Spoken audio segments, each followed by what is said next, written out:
Today I want to tell you about the effectiveness of a shaky head. All right, I'm in the Northeastern basin of Lake Ontario in the St. Lawrence River. So our primary baits up here are a drop shot and a Ned rig.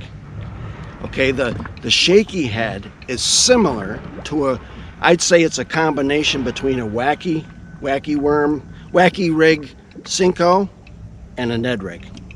Okay, but what a lot of people do when they come up here is drop shot. So this is a different looking bait for this area.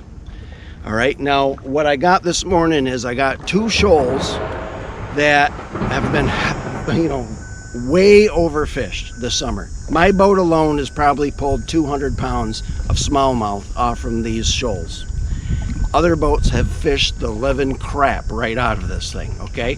So it's been way overfished. There's been next to nothing on it. I went through these shoals this morning with the baits that I've been catching fish on all summer long, which is a 3.5 inch swim bait on an 1/8 ounce and a 1/4 ounce jig. And also I went through there with a Wacky rig Senko. Okay, so I went through with both those baits, never got a bite, never got anything. I'm going to go through there now with a shaky head, and you're going to see how effective this thing is, okay? We're going to see if I can pull a couple more baits out of here, or a couple more fish out of here.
Top of the mouth, perfect hookup, no damage to the fish at all. That's a good late August on the shaky head, man. Let me show you what we got here. Okay, what I got here is an 1/8 ounce jig. Okay, you could go up to a quarter would probably be a little bit better, but I was in real shallow water today. So 1/8 ounce jig. It's got a holder on here, so I've rigged it kind of Texas style, brought it up onto the holder. Now I'm going to bring it back. We're going to make this weedless. So I'm going to bring her back a little bit onto the hook and just pull it through, and here's my tip right on the end. Now you see that bend? A lot of people will cringe when they see that, because with the Texas rig, we believe that everything's got to be just as straight as straight. But with the shaky head, you want that bend.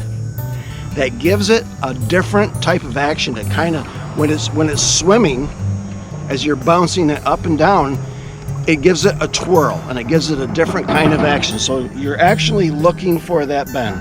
The plastic that I got there is called a finesse worm. Okay, it's a slimmer worm. You're not going to be able to just buy a regular old Senko and just throw it on there. Okay, it's got to be something called a finesse worm.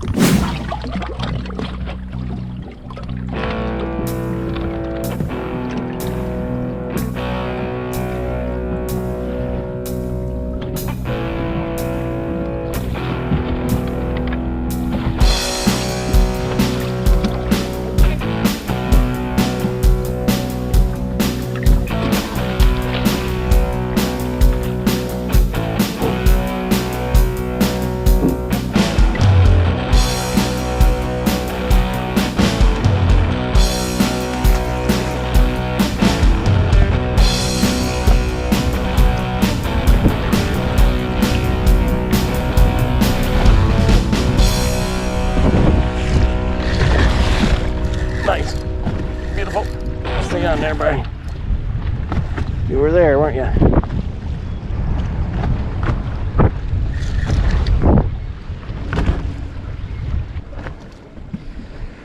There he was. All right.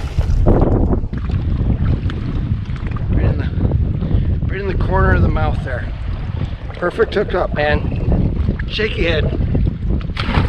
Now here's what's totally awesome about this bait. Okay, like I said, I went through those shoals with the other baits that I've been catching fish on all summer long. Never got a bite. I went through there with that Shaky Head and I caught what, 3 or 4 fish. You know, normally what I would have done is I would have pulled up the trolling motor, put the, you know, and gone 60 miles an hour across the lake to something totally different. But I ended up catching some nice fish right off that same spot. Now what we're going to do when we fish it is we're going to make a nice long cast. Just a snap. Give it just a 1 or a 2 count to get down to the bottom, depending on your depth of water. All right, now I'm going to tighten up my line so there's a little bit of tautness there, because your bites are going to be super subtle on this. It's almost going to just get heavy. Occasionally you feel a little thunk, but really it gets heavy. So I got a little tightness and I'm going to bounce. I'm just bouncing this thing. I'm in the weeds right here. I'm just bouncing this thing across the bottom. All right, and I let her drop. But you don't want it to just sit. Now a Ned rig you'd bring right down and let just sit there. You can play around with that a little bit, but for the most part you want constant action. You want it bouncing up and down across the bottom.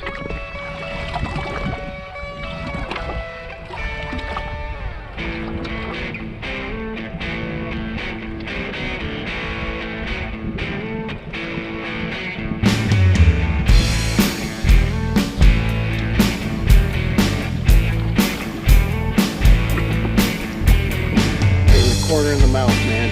Perfect. Got a monster, but caught something. I wonder, have you ever thought, boy, I don't remember life being like this when I was growing up. You know, everything seems kind of backwards today. You know, what I used to get in trouble for growing up, and now it's just fine. And what was good and right back then, now they're telling us it's all wrong. It makes me wonder, was it my generation that's gotten us to this point in life? But you know, you can look back 50 years ago, you know, 1975-ish. You could look at a Billy Graham sermon or a news clip. They're all reporting the same thing back then, that the world's gone crazy and we're headed in the wrong direction. Isn't that the same thing that they're saying today? You see, it's not a one generation thing.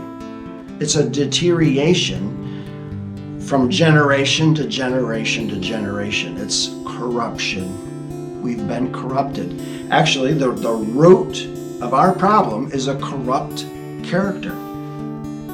The other issue we have is with our flesh. We're being led by our flesh through man's carnal thinking. We're not seeking God's wisdom anymore. You know, we elect certain people to be in government, and we put them there because they're smart. But what ends up happening is they don't even recognize God. They don't seek His Holy Spirit, His wisdom in any way. So the decisions that they make are completely carnal through our flesh. It's man's best. Isn't that scary? How we've gotten to the point we are today is through man's best thinking. So those are our two issues. We're being led by the flesh and corruption. I want to tell you about a new YouTube channel that I have. It's called Ditch Ministry. Okay, and there's 2 videos here at the end. One of them talks about corruption and talks about the advancement of it and how it starts to build and how it gets out of control to get us to the point where we are today. Then the other one talks about the flesh, the difference between being led by the Spirit and acknowledging God and not, and how that will get us to where we are today. Why don't you check it out? Your love is better than life. You're the well the won't run dry. I have tasted, I have seen better than all these things.